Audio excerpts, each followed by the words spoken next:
Good afternoon, everyone. My name is Bill Coleman, and here on behalf of Landon Foundation and the Arrowhead Intelligent Region Initiative. Today, we're going to be talking about community engagement, and which I think is, we all know, is a critical part of spurring broadband movements and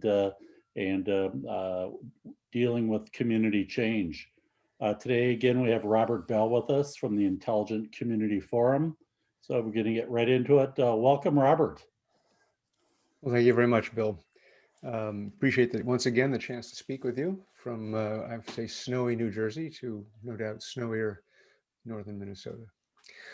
Okay, yeah, we're going to be talking about engagement, and I'll be sharing some lessons with you from other places that have found very creative ways to engage their folks and to use digital technologies to leverage their ability to do a whole lot more with the same amount of effort or even less effort using, as I say, technology, but also some pretty impressive creativity. So let's see, first of all, if I can share my screen. It looks like I can. Well, I actually have to hit the share button, then it works a lot better. And with any luck, you can see my screen engaging the community in positive change. Thank you, Bill, for giving me the nod. Okay. Last webinar, for those of you who were able to attend, we talked about digital transformation, its impact and opportunities, and that's kind of important as a framework for everything else we're going to do, because we really are in a new era with a whole bunch of new things under the sun, and it's a question of how we can turn those to our advantage instead of allowing them to determine our future. And really, if you take all those issues that I unpacked last time, you end up with a question: how do you tackle this giant challenge when many things have to change? Piecemeal approaches, doing one little thing and another little thing, don't really usually add up. They don't give you momentum. And many of the people who you are going to rely on don't understand the issues. Right? It's a really difficult problem, which is why I think communities struggle with it so much. And that's why we, over time, developed this thing that we call the ICF Method. And these are just examples of communities of various different sizes in various different places that have all found this methodology works and is something that they have adopted and gotten a lot of use out of. So I'm going to spend a couple of minutes very briefly reviewing that, just to sort of refresh you on it. It consists of 6 what we call factors, and 3 of them have a great deal to do with the economic growth of your community, and 3 of them have to do with the social and cultural growth. Or, as I like to say, it's about building this really terrific economy and also taking care of the community while you do that. So connect, to start with, connection is obvious at this point for all of us. We all know what digital connectivity looks like when it works. We also know what it means when it's not there. We realize how much opportunity, both economic and social and cultural and personal, we're denied when we don't have access to that resource. The work is an interesting one. This is all about the creation of knowledge work. I referred in my last webinar to the incredible rising demand for skills. Well, the only way to participate in that economy is to go and get those skills. And so intelligent communities work very hard on building what we call the ladder of opportunity, to let young people rise up through there, develop the skills that they need, to have people who are already in the workforce who need to constantly fix their skills, to have access and motivation to do that. And then, of course, balance that by thinking always about the supply of employment that those people are going to ultimately find, because you don't want to educate them and train them and then have them leave you. It's going to happen sometimes, but it's not the result you're looking for. Innovation is a critical factor, and if you were with us for the very first webinar, you'll know that it's an area where I think that this region can do some very positive and powerful work. It's important because 80% of all economic growth comes out of doing something new, and that's been proven to us by a Nobel Prize winning economist. So if you're not doing something new, if you're just trying to redo what you've done in the past, you've made a decision that you're only interested in getting your share of the 20% of economic growth that's left over. And I don't think anybody would do that willingly. Engagement, we're going to be talking about today, so I'm going to just pass right over that. It's a vital factor. In some ways, it's the engine that drives everything else in an intelligent community. Inclusion is about dealing with the folks on the wrong side of that digital divide, because it's good for them, it's good for your community as a whole, and it's ultimately good for the economy to include as many people as you can in this brave new world. And finally, sustainability, because it is, first of all, a quality of life concern for the community. Secondly, it's a passion project for so many citizens. It's a great way to foster the engagement that we're going to be talking about today. And it's also going to be a massive growth industry in the next 20 years. And nobody wants to miss out on that, I think. So those are the factors. But we're going to talk today about engagement. And, in principle, it's pretty simple, right? You're going to start with the people. And we kind of emphasize this because there's this smart city movement that's all about plugging technology in your community to do great things, and it's fine, except they kind of forgot the people. They forgot the fact that people live in this community. It's not just a factory to automate. It's a place where people want to be in charge of their own destiny. And so that's really where intelligent communities start first. And when you're in this period of massive change, one of the primary things you want to do is to help your citizens, your businesses, your nonprofits, all the players, the stakeholders in your community, including the leaders of your community, who are oftentimes not at the forefront of this. People who've been elected to office are often around my age range, and some of them are terrific at figuring out how things are changing, and some of them would prefer that they did not change. Is to help all of them understand the need for change, because we all hate it. We all hate change. I mean, let's face it. Mark Twain famously wrote that I'm all for progress. It's change I can't stand. And that's pretty much the human condition. So you have to help people understand that need for change, identify the opportunities, and ultimately what you want, your goal, is that a significant percentage of your citizens become champions for that change, for that positive change. And that's a big wish. It's a big ask, but it can be done. In addition to that, or as part of that, one of your primary takeaways is you want to help overcome fears and misconceptions, because whenever there's change, people will tell you the worst possible story about it because they're afraid. It's just the human condition, and we'll never get around it. And the only cure for it is to bring people inside and make them feel that they have some control over these future decisions. You also have this great opportunity to do something very positive, which is to tap the creativity and passion of residents of businesses and institutions. And in the old way of doing this, in the traditional way of doing this, that's really hard to do because you're talking about just hundreds, if not thousands, of meetings and phone calls and cups of coffee. It's very, very long and slow. Unfortunately, the digital revolution is giving us ways to speed that up a bit and to get some scale, if you will, on that never-ending need to tap that creativity and passion. And those digital tools are really powerful because they can reduce that drastically reduce that time and effort, and yet offer low cost, real time, real engagement for people who may also, all that set of people who are not the people who show up to the public meetings, the folks who are too busy, who have other things going on in their lives and really just don't feel they can afford the time. They probably can afford the time to get online briefly and do something with you. So this is our roadmap of this particular factor, and it's a lot of boxes and arrows, but net, it boils down to this is really the job where local government needs to lead strongly. And in doing so, though, it needs to do that in a very collaborative fashion with its major stakeholders, the citizens, businesses, and all the institutions. And once you've got that engagement process going, then that's what's going to feed ultimately the success of everything else you do, working on broadband connectivity, on knowledge work, our innovation, sustainability, and digital equality or inclusion. And so I really stress that over and over again, that really this is the place to start. When think in terms of all your projects, how do we turn those projects into opportunities to engage? And how can that engagement drive the success of those projects? Ultimately, what you have the opportunity to do today is to tap the power of digital transformation, which of course is the big problem we're all wrestling with, to strengthen your engagement with individuals and organizations. So let me break this down. I mean, there's ways we've always done this. Every community that we put through our questionnaire process can check all the boxes and all the standard ways that they communicate. They do press releases and mailings, and they do public meetings, and they may go to events and do a pop-up stand, and they do website updates and all that good stuff. The trouble with most of it is that it's one way.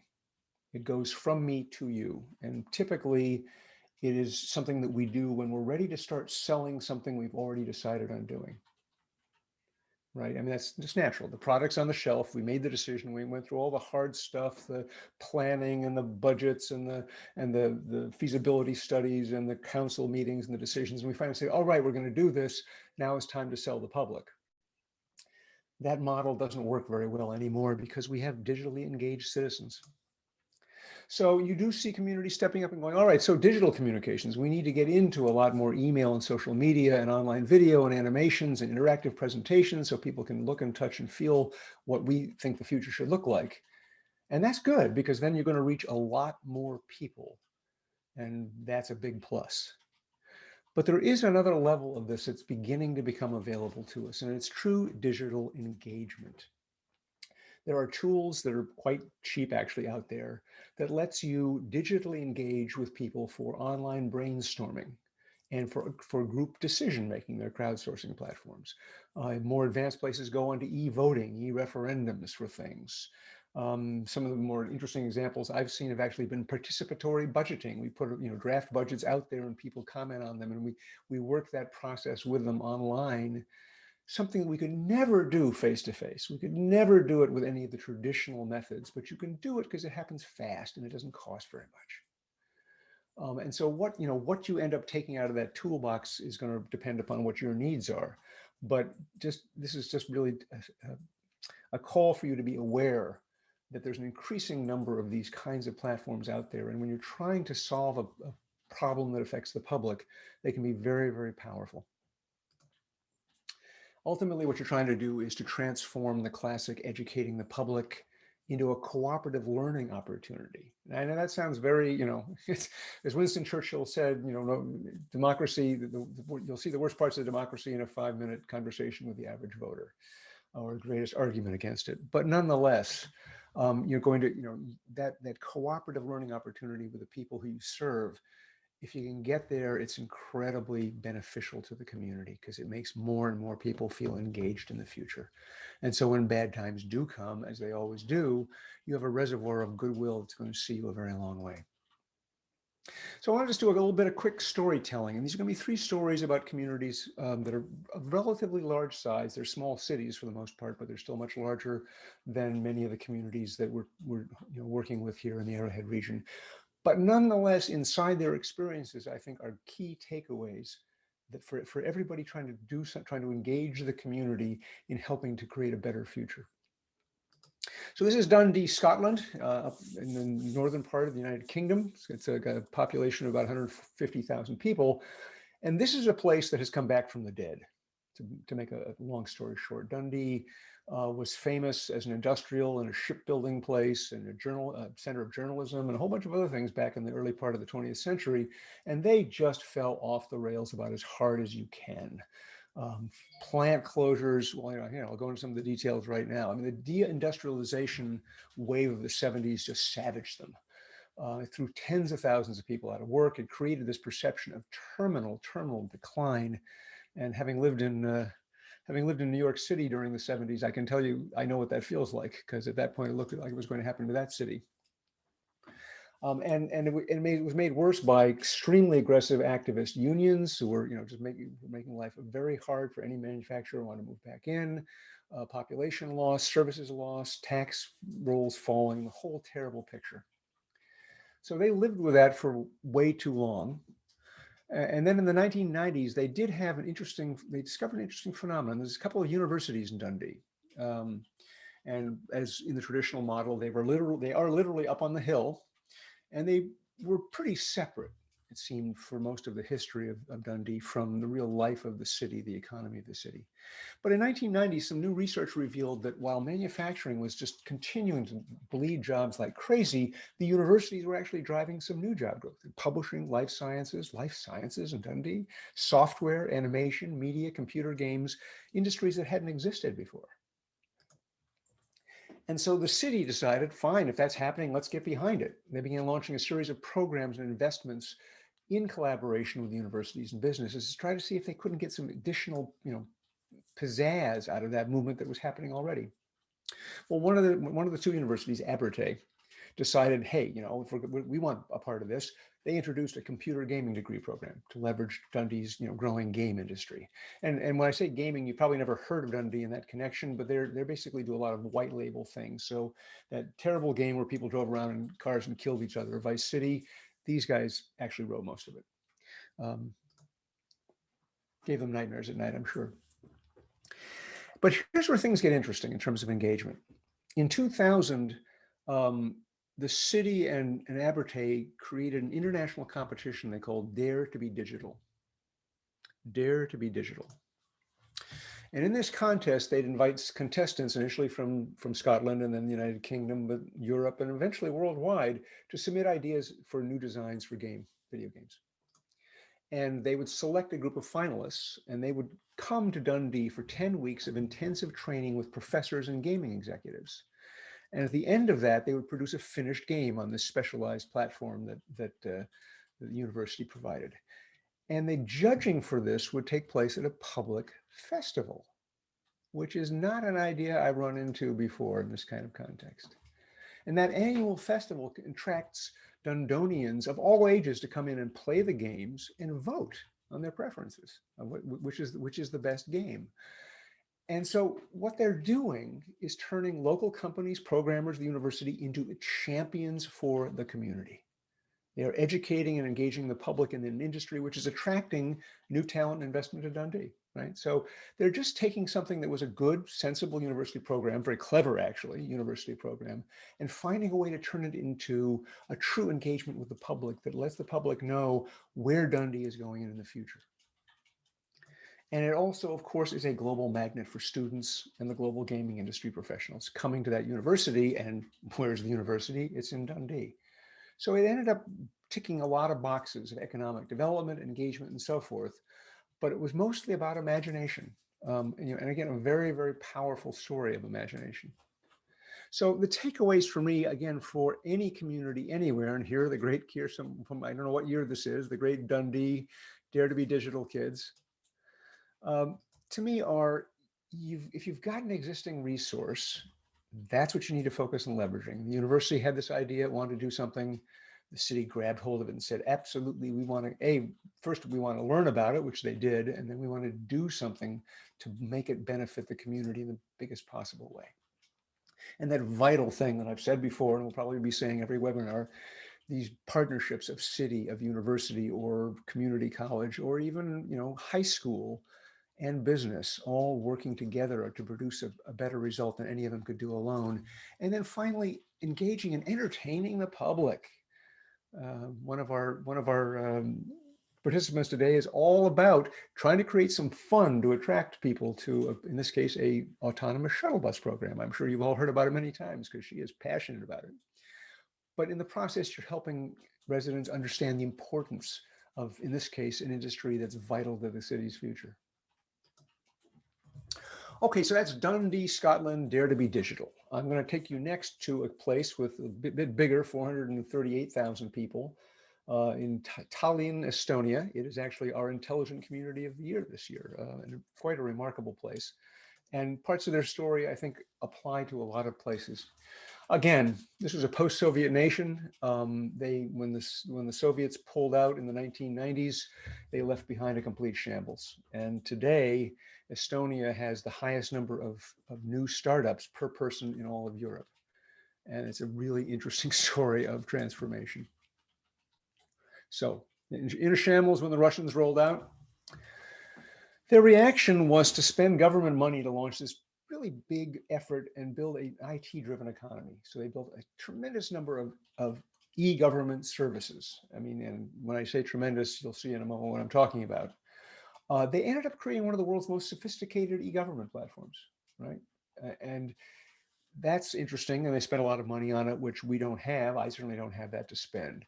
But what's fascinating about it is how they did it. They were able, because of this government investment, to begin to spur private investment as well. And actually today, you've got 4 or 5 companies that have come out of the city of Tallinn that are European brand names in ride sharing, money transfer, public transit, and robotics, just to show you the depth of the change they've made. But these e-services, when you talk to the people in the Tallinn government, when you talk to them about engagement, they will, the first thing they will talk about, and probably most of what they'll talk about, is this whole thing of online services. So they've got they put up all their city council meetings online. A lot of us do. It's technology that's very available and cheap right now. These are the people who do participatory budgeting. They have a dashboard that profiles what's going on in the city in real time, all the time, right? And Open the City online platform to notify subscribers, people who subscribe to it, anything going on in government they want to know, and to ask them for suggestions. A great phrase that we should all take home with us is zero bureaucracy is their goal. They have over 600 of these applications for everything from healthcare, banking, digital signatures, et cetera, et cetera.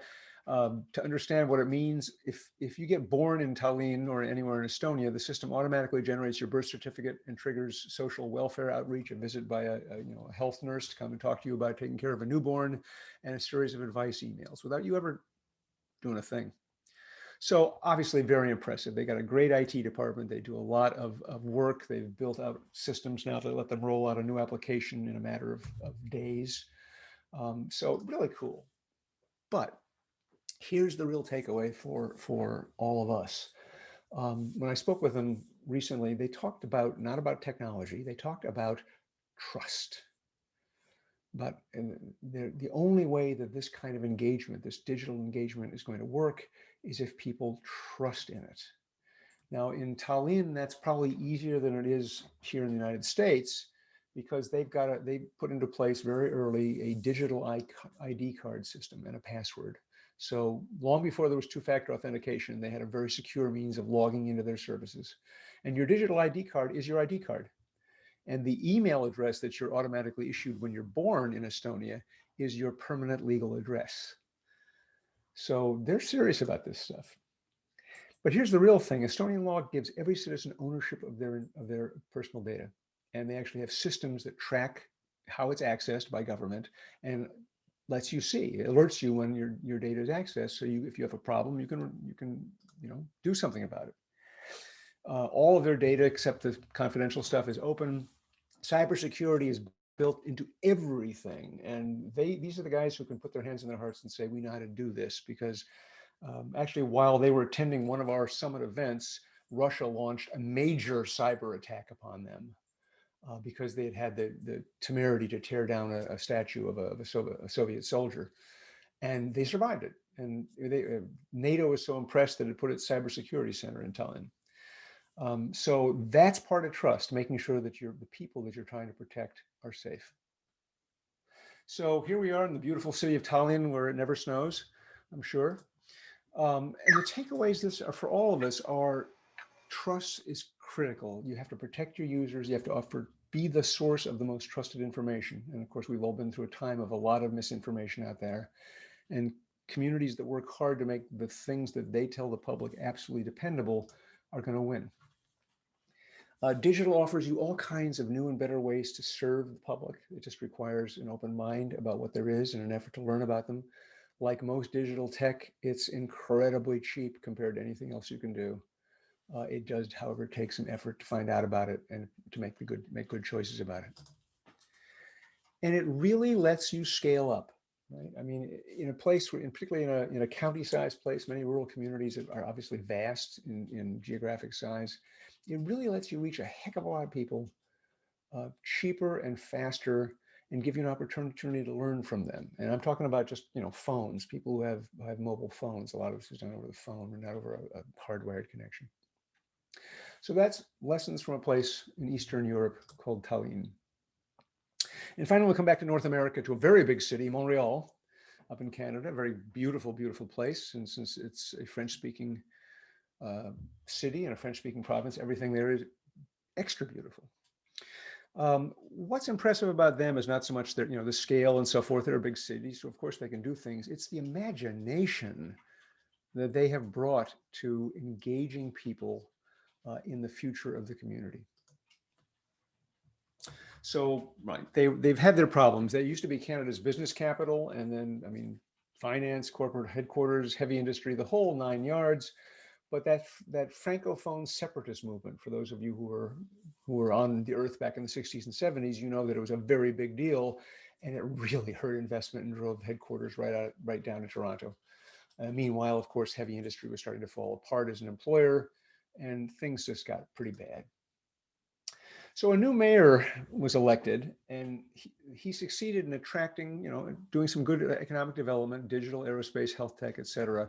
But their growth was still definitely lagging the rest of the nation. And the way they tried to approach that to change it was actually through engagement, and specifically through engagement in culture. And again, I don't know if that's a particularly French thing to think of, but it is where they decided to focus a lot of their effort. So one of their interesting ideas that I found was called Je fais Montréal, or I make Montreal, which was an open online innovation platform. It invited people to come up with ideas, put some description around them, some meat on the bones, propose them, and it produced 300 project ideas and had some 7,000 users, as in a large city. The reason that everybody was so interested is the city had agreed to fund 100 of these projects. And the funding is small, but it allowed these things to get off the ground. And what came out of it was extremely diverse. One was a photojournalism site celebrating cultural diversity. Another one was a crowdsourcing platform for volunteer projects in Montreal. So you can go on there and find out a place you can volunteer and get involved with some people, meet some people, get engaged, make the community a better place. So, it's all kind of small scale on a certain level in terms of, the projects are not hugely ambitious or transformative, but each one engages people in changing Montreal, we hope, for the better. They also did some tremendous things in terms of, again, culture. This is one that, well, talk about leveraging an asset you have. The circus company Cirque du Soleil is headquartered in Montreal. And so they've got access to a lot of talent. And they got the Cirque du Soleil to produce something called Cité Mémoire, which was a set of videos on city history they projected on buildings downtown in the city center at night. And if you walked up with your phone, you could actually start one of these things and you could see a story in it. And I saw a couple of them. They were just incredibly moving stories about the history of the city. And again, now you're pulling people right into Montreal. You're making them people of Montreal by immersing them in that. They have already a whole district called the Quartier des Spectacles, the spectacles district, the district of spectacles, which is where they put their arts, their music, their theater, entertainment, etc., digital arts installations. So culture surrounds people all the time and is intended to excite them, engage them, and get them to volunteer, get them to be part of the city in a very active way. So, and here is this part of this district with all this marvelous stuff in it. The takeaways from this is to not have, $15 million to throw at the problem. The takeaways are that cultural engagement can power change. It doesn't seem like it would, but it really can. And if you make it part of your development strategy, your good hard-headed development strategy, you're going to have a lot more impact than you might otherwise. Digital, again, lets you scale up these very small, these insignificant projects and yet reach a lot of people with them and excite a lot of people with them. And innovation for the city, for the small town, for the county, really always works best if it's driven from bottom up, because then you can get the power of your citizens and your businesses and your institutions driving the success of your community. Robert, So Myrna, yes. I see Myrna has her hand up. Good, Myrna. Well, that's fine, Myrna, because we've gotten to that point. Myrna, your timing is perfect as usual. Go ahead.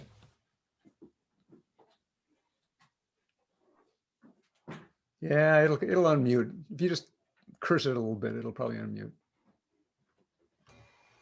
I didn't realize I had my hand up, but I do have a lot to say about building trust in a community, and having worked on big technology projects back in the mid-'80s when I was teaching in Deer River, and technology was new to rural Minnesota at that time.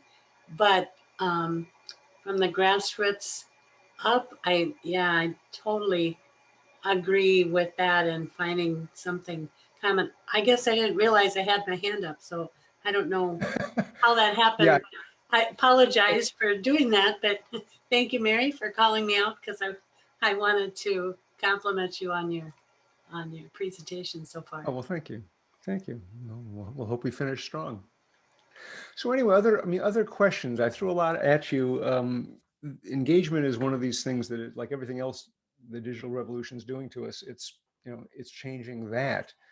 And I've had the privilege of seeing a lot of these examples, and I just constantly walk away sort of scratching my head and going, wow, if you just take a little bit of time to learn how to do a particular thing in a digital way, you can have four or five times the impact that you would have otherwise. Probably a good idea. Robert, this is Bill. I see a lot of these efforts starting in communities and then maintaining them, sustaining them. Like Whitney is on, and she's the champion of a pocket park in her town that has a performance space and some art on occasion. And I think, what's the secret for sustaining those kind of engagement efforts? Right. Well, all volunteer efforts are ultimately doomed to failure because volunteers can only do so much. They have lives to lead, and although when they're deep in a project, they think that's their life, and I'm speaking from experience. But ultimately, this is where partnerships come in. So if things are going to succeed beyond you or the small party of original founders, part of the work has to be finding institutions, finding businesses, finding parts of government that would look at this and go, wow, that's produced a lot of positive benefit for us. We need to carve out somebody's paid time to work on this. And that's not easy, but ultimately it is the secret of success. One of the reasons those projects in Montreal, and I just barely, I scratched the surface on them. One of the reasons that they ended up being successful was in each case, the city had a plan for providing some sustainability, whether it was going to be funding projects, or in one case, they did this very clever thing. They had a derelict building in their sort of the classic down at heels neighborhood that artists are starting to move into. And so they basically did a deal with the artists and let them buy the building, if you will, using their time and effort to renovate it and turn it into a very, very attractive space. So that created a piece of sustainability that hadn't existed because they're going to keep doing things. The building's better than it was now, but better than it was before. So it's really a matter of it's like cybersecurity. You design it in from the beginning. And of course, most of us don't go into volunteer projects with a long-term ambition, but that's really the only secret that I've been able to see anywhere, is to think about your partnerships, think who you're benefiting, and think how they might want to support it in the future.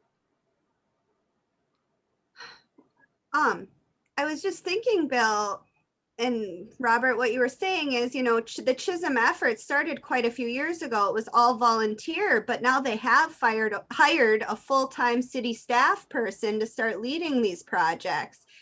And I mean, I don't think it was completely I don't know if it was, I don't know the relationship, but it had to have been some sort of influence because our group was getting stuff done. We were accessing a ton of grant funding to bring it into the community for these projects. And that maybe that had some impact on why they hired a full-time position, because not a lot of our range communities have that. And that got me thinking to Virginia too. They recently hired a full-time person, and I think they had a lot of momentum and around volunteer efforts. And I don't know, it just got me thinking a little bit. Well, no, I think you're onto something right there, right? I mean, when we're busy doing something to try to make our part of the world a little better, that's what we're focused on. But it's so easy to forget is all the people and the organizations that are benefiting from what we're doing. We're happy to have people show up. We're happy to have people participate, but we forget that this is a non-cash exchange of value. We're delivering value all the time to them. So the question is, well, now we have to get to the difficult part. What's that value worth? And I don't mean you need to be a busker and stand there with your hat on the pavement collecting quarters, but boy, did I just date myself collecting quarters. Anyway, but there's value is being delivered, and the question is to think through who gets it. And generally speaking, you know, the city or that budget is always, there's never enough, et cetera, we don't have any money, whatever.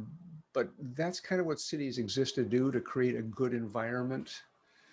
And so it's never easy, but boy, it can make a difference. I was talking, I think in our last webinar, I was talking about the city of Stratford, and I mentioned that they set up this accelerator center after they succeeded in getting a little university branch to move in. Well, not little, but anyway. But that was a deal that happened because, you know, the mayor and council had, obviously when you're running a city government, you tend to get to know the people in your community who have some means because they can make their voices heard. And so they went to some of them and said, hey, listen, here's what we want to do. And one of them said, oh, well, he'd bought real estate in the city and he had this one building that he couldn't do much with. It was standing vacant. He said, I tell you what, just I'll sell it to the city for, you know, $1. Mhm. And I was like, okay. So it was a question of going to the people who are getting value already from what you're doing and figuring out a way to let them step up to the plate. Mhm. Mhm. But in the best of all possible worlds, we would approach every one of these kind of projects thinking through the end game, right? How am I going to turn this in? If it's successful, how am I going to turn it into something that's sustained over time? It's not usually how we think about it, but consistently in the ICF method, what we're kind of urging everybody to do is to step back, look at what you're actually trying to accomplish, and then develop a strategy. And, you know, sometimes it works and sometimes it doesn't, but at least you know where you want to go with this thing. And that usually helps you find the path to get there. You know, I know in the Twin Cities, there's a group of communities that work together on kind of IT applications and technology management. Pretty good number. Whitney, do you think that would be, or anyone else, an effective strategy on the range? I know that certainly Northeast Service Co-op and IASC and so on do things with schools and coordinating school technology. What about municipal? We've got so many small communities that across the range.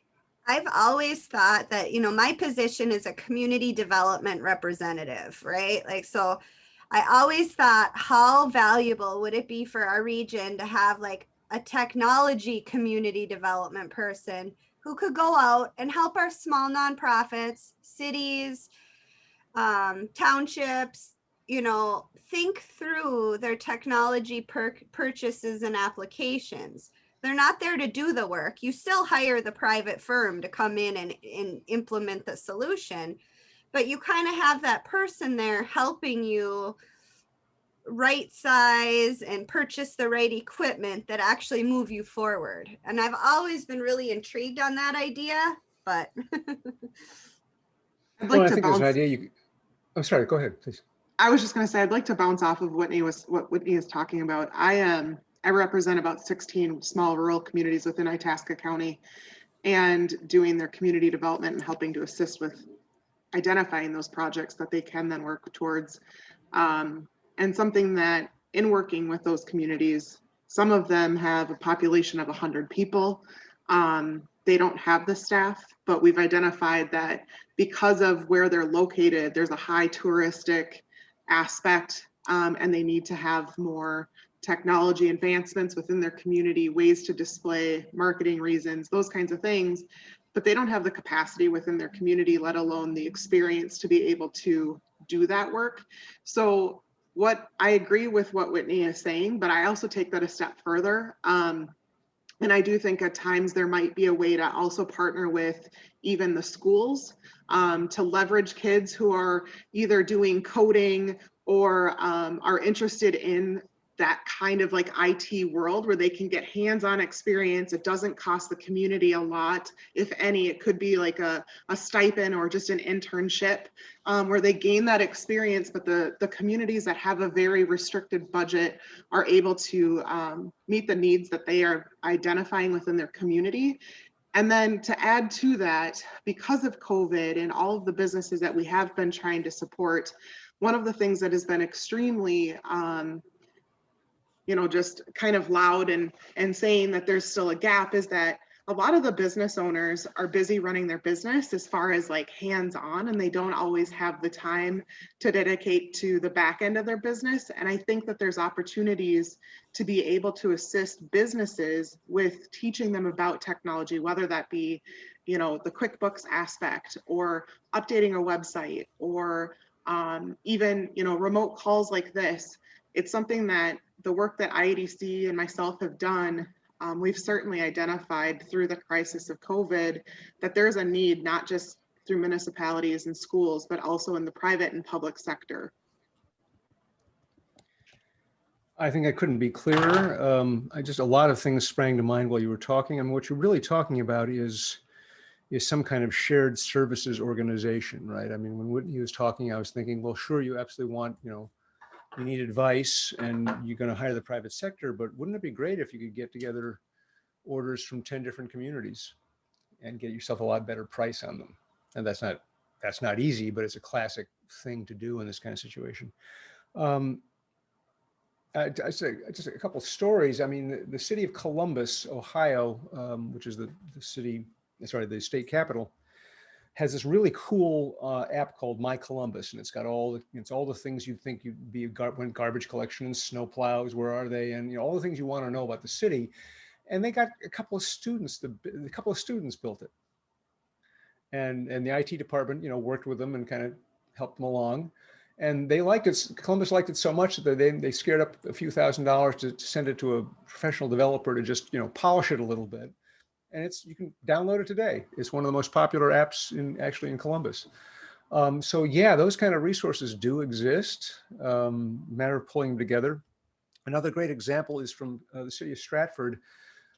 Tourism is a huge part of their economy, and it's all mom and pop. You know, it's restaurants and B&Bs and shops selling various things. And so they pulled together some money and had an app developed, which is just the Stratford app. You want to come to Stratford and have fun. And then they went around signing up all the moms and pops for accounts on this thing. And what they got out of it was that the smallest business related to tourism in the Stratford area now has an international marketing presence. So you can go on the app and you can book tickets to the Stratford Shakespeare Festival and your B&B and make a dinner reservation, and you know, find out about what's going on that you might want to attend during your time there. And again, it cost them, you know, a few $1,000s, and yet the benefit to every business in that area was huge. So you can do some very, very creative things in this area. And so, you know, you're ticking multiple boxes. You're doing economic development at the same time you're doing engagement, at the same time you're doing communications. And then the last thing I'll say before I stop on this, is you got me very pumped up. Sarah. The question is always, where do I get the money? I mean, that story of, you know, communities that got 100 people, 500 people, obviously that's, you know, they're not going to have a big staff doing this stuff. If you think about the technology that business needs and how they do need more and more of it, there is a party that benefits from that. And it is network companies. It is telephone companies, cable companies. It is your Northeast cooperative, because it creates demand. Every time one of those users brings on a new service, they've just upped what they need in terms of broadband.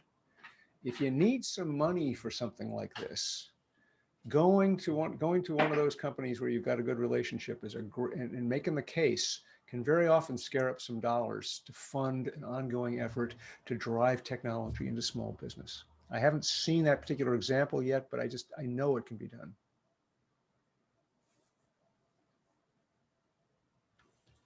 Sarah, can you talk a little bit about your efforts to build trust with your 13 or 16 communities?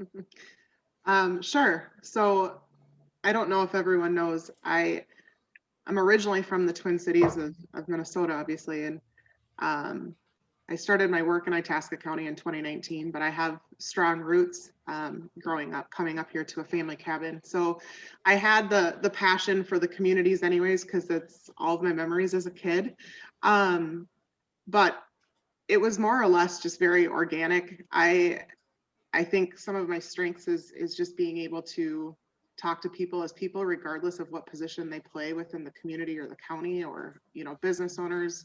They could be rich, they could be poor. To me, you're just a person.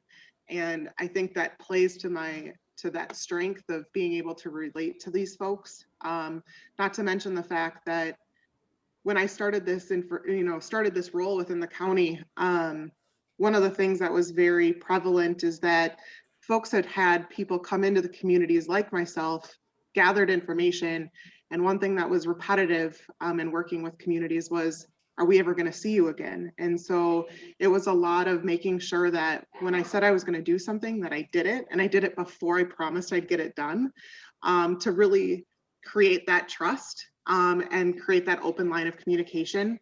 And it's a lot of time to create relationships, as everyone knows. And so it was just really making that a heavy focus of going out, not only, to every city council meeting whenever I could attend them, even if I didn't have something to add, just to physically be at their meeting so that they knew that I was wanting to support their community in any capacity that I could, to going to, small businesses and letting them know that here are the resources we have available within the county and through IEDC. Here are, the resources that are coming through, even with COVID, and constantly making sure that they were aware. I was even going as far as to going to people's houses to pick up forms that were needed for grants and applications. But I think all of those things really helped to make a much stronger foundation than what we had. And it's just really a lot of follow through and just having open, honest dialogue and being able to listen and give proper feedback and point them in the right direction. I'm really interested in Allie's and Ann Bradis's, as communicators. How do we build trust in this Arrowhead Intelligent Regional Initiative and engagement? We had 100+ people at our big event. Now we have 15 or so here on our webinars. What do you suggest we do to keep people engaged? And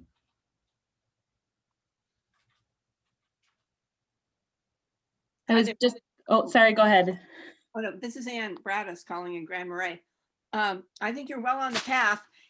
And I'm wondering if there's a way, even in COVID, to have a hybrid model that, in addition to this absolutely excellent digital resource, we do somehow occasionally have in-person reinforcements. Almost think of it like a political campaign. There's nothing that replaces a rally. There's some energy. And with outdoor seasons coming up after winter, perhaps we all strategically go get permits for our local city parks and start having events that do this. But that's my 2 cents. great, thanks, Ann. Allie? Yeah, and what I was going to say is bring the same principles that Sarah was talking about with building trust in community into this space, setting expectations and delivering on those expectations. And I think, right here we have, and Blandon Broadband team, we've seen this in other venues too. We have our cohort of champions. We have people that are stepping up and are here. And we know that when we had the kickoff meeting, it took, and sorry guys, this is a little bit inside baseball, but it took that personal outreach to have people show up and to let them know that this is going to make change in our region, meaningful and important change, and we need you at the table.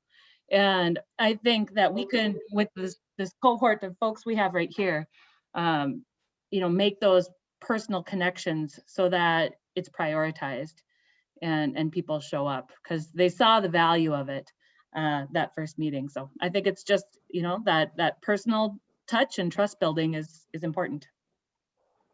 Right. The piece I always question, I guess, is how do I engage my county? Because they haven't been present at a lot of these conversations. So maybe if we keep seeing people showing up to the, as Whitney said, sort of a, field trips, maybe they would engage. I don't know. I mean, that's been the hardest part. And I think it goes back to Robert's point on Tuesday was, how do I make them change their mind and realize that broadband is important? I need to change their mind. I think that's where we're at. So. Yeah, and that is the biggest challenge. So the particular problem you face is, I mean, literally they're at the stage where even in the midst of COVID, they don't really think broadband's important.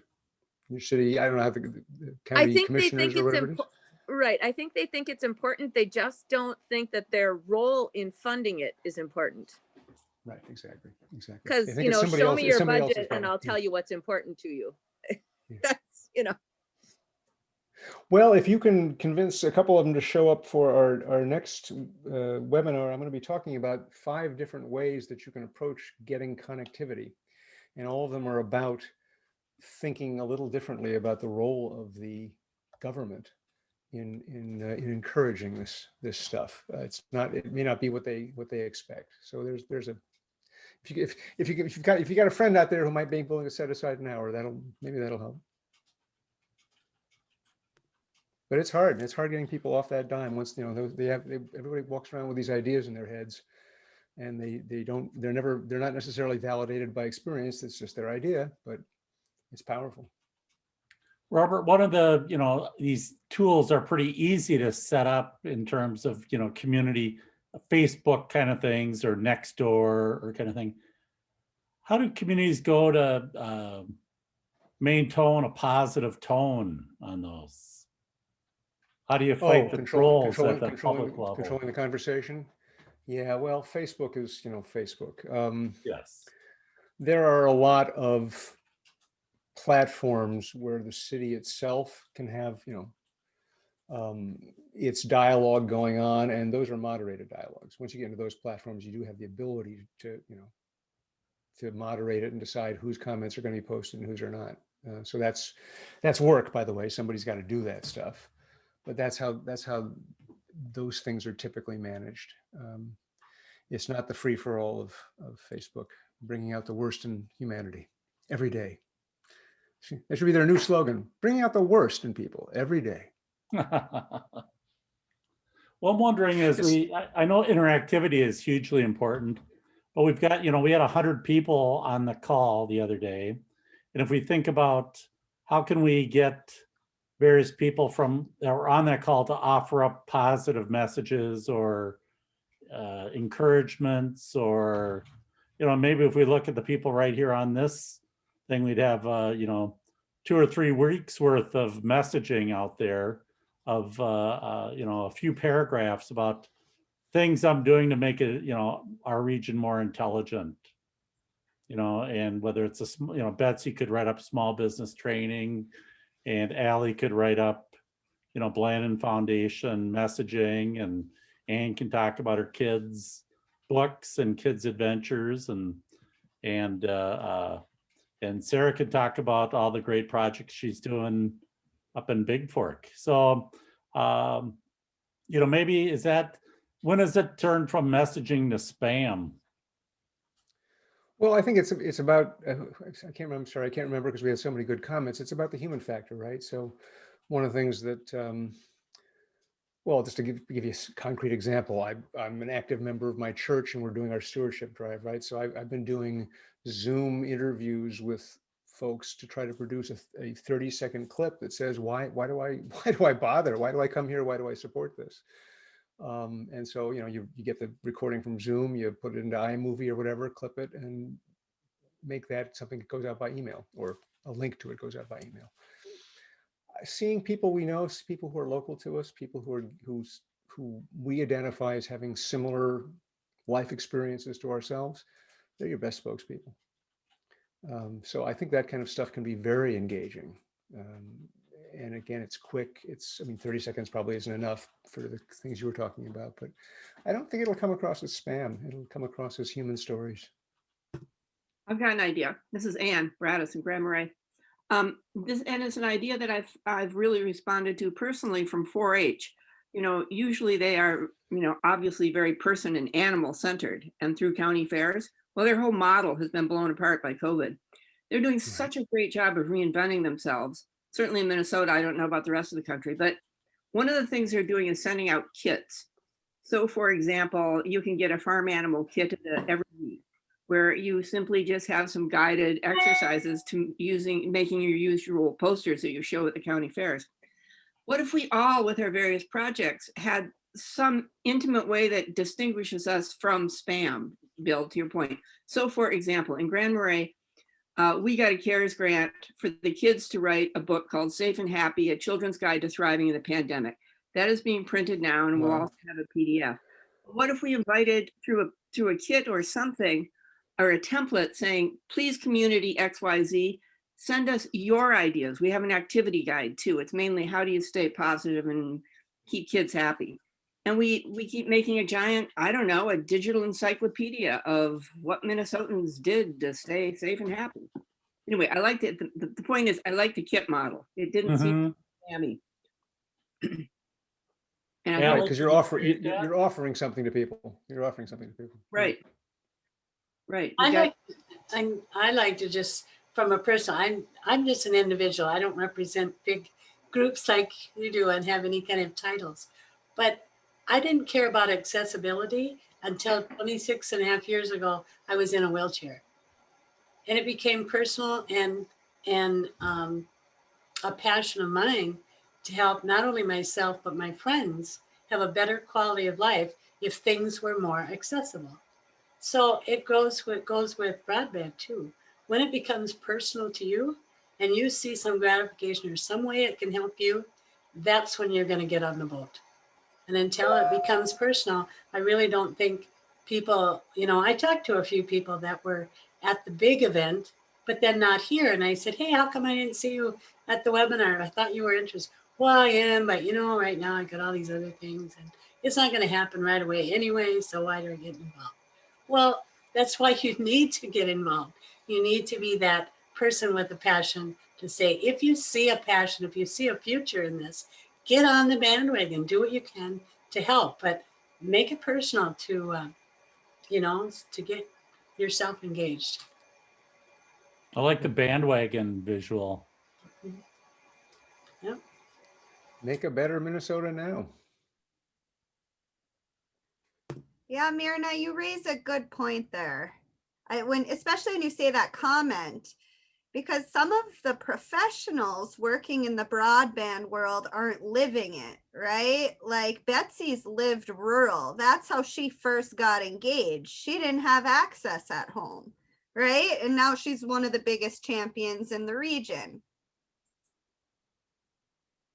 Sarah Carling's here. She's just devoted to attending things like this, and that's awesome. But she's out there hearing from her communities, living their pain of not being able to utilize technology, right?